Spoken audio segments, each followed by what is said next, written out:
Long live, long live. Long live, long live.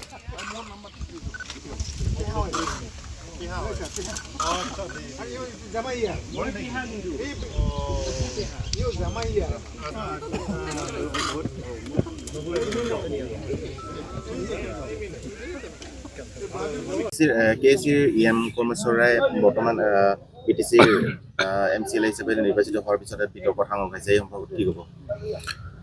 চাওক, কোচ ৰাজবংশী আমাৰ যি সভাৰ কোচ ৰাজবংশী ছাত্ৰ সন্থাৰ প্ৰাক্তন নেতা তথা আমাৰ কৰ্মেশ্বৰ ৰায় ডাঙৰীয়া, আমাৰ যি ইএম, তেওঁ বিটিচিত শেহতীয়াকৈ এমচিএলএ হিচাপে বিটিচি প্ৰধান হাগ্ৰামা মহিলাৰী ডাঙৰীয়া, আমাৰ মাননীয় মুখ্যমন্ত্ৰী ডক্টৰ হিমন্ত বিশ্ব শৰ্মা ডাঙৰীয়াই তেওঁক নিযুক্তি প্ৰদান কৰিছে।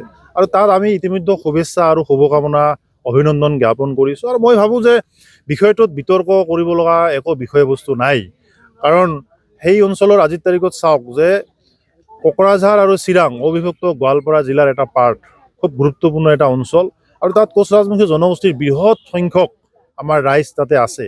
তাত আমাৰ কোনো ধৰণৰ প্ৰতিনিধি, জনপ্ৰতিনিধি নথকাৰ কাৰণে কোচ ৰাজবংশী জনগোষ্ঠীৰ উন্নয়নমূলক কামকে ধৰি বিভিন্ন অভাৱ অভিযোগ তাত লোৱাৰ নিচিনা কোনো ধৰণৰ প্ৰতিনিধি নথকাৰ কাৰণে বহু সমস্যাৰ তাত উঠিছে, সমস্যা হৈছে।